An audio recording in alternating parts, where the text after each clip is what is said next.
बुलढाण्यामध्ये मुसळधार पावसानं हजेरी लावली आहे। मुसळधार पावसामुळे नद्या नाले दुथडी भरून वाहत आहेत। बुलढाण्यातील अनेक भागांमध्ये पावसाचं पाणी साचलेलं आहे। पावसानं वाट अडवल्यामुळे वाहतुकीला सुद्धा फटका बसला। राज्यासह बुलढाणा जिल्ह्यात कालपासून पावसाची संततधार सुरू आहे। सततच्या पावसामुळे अनेक भागांमधून पूरस्थिती निर्माण झालेली दिसते। राज्यभरात कुठे जिल्ह्याभरात सध्या रिपरिप सुरू आहे तर कुठे मुसळधार पाऊस पडतोय। बहुतांश ठिकाणी छोटे मोठे नदी नाले सुद्धा दुथडी भरून वाहू लागलेले आहेत आणि त्यामुळे अनेक सखल भागात आणि रस्त्यांवर पाणी साचलेलं आहे।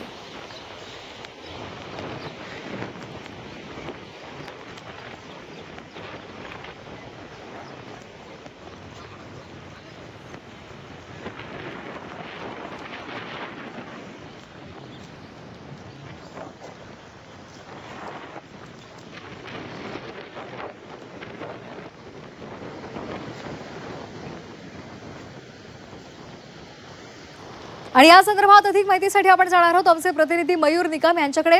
मयूर, बुलढाणामध्ये सुद्धा अनेक ठिकाणी पावसाचं पाणी साचलेलं आहे, नद्या नाल्यांना पूर आलेला आहे। काय सध्याची तिथली दृश्य आहेत आणि काय परिस्थिती आहे?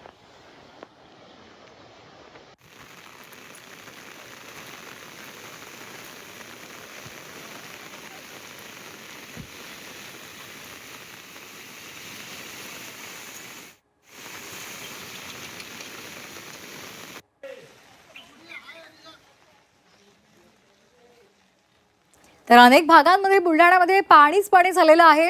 मुसळधार पावसामुळे नद्या नाले दुथडी भरून वाहत आहेत। अनेक ठिकाणी पावसाचं पाणी शिरलेलं आहे आणि त्यामुळे नागरिकांना मोठा फटका बसलेला आहे। त्यांच्या संपूर्ण घरांमध्ये पाणी झालेलं आहे आणि त्यामुळे त्यांचं अमाप नुकसान झालेलं आहे। खरं राज्यात सर्वच ठिकाणी मुसळधार पाऊस सुरू आहे। विशेष करून पश्चिम विदर्भातील जे यवतमाळ, अकोला, अमरावती, वाशिम, बुलढाणा या जिल्ह्यातही जोरदार पाऊस सुरू आहे कालपासून। काही ठिकाणी संततधार आहे, रिपरिप सुरू आहे, तर काही ठिकाणी भयंकर मुसळधार पाऊस आहे। बुलढाणा जिल्ह्यातल्या पैनगंगा नदीला बऱ्याच ठिकाणी पूर आलाय। पुराचं पाणी हे पुलावरून वाहत आहे। बुलढाण्याला लागून असलेल्या सैलानी रोडवर सागवन गावाजवळ हे पुराचं पाणी पुलावरून गेल्या कारणाने दोन्ही बाजूने वाहतूक विस्कळीत झालेली आहे, वाहनं थांबलेली आहेत। तर बुलढाणा जिल्ह्यातच जळगाव जामोद तालुक्यात जर आपण बघितलं तर गाडेगाव नावाचं गाव आहे। त्या गावामध्ये पुत्र उल्हासी नावाची जी नदी आहे त्या नदीला सुद्धा खूप मोठा पूर आलाय।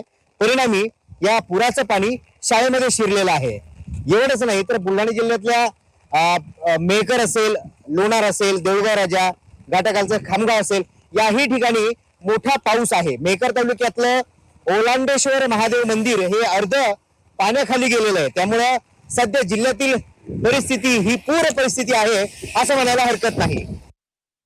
निश्चित धन्यवाद मयूर, आपण दिलेल्या सविस्तर माहितीसाठी।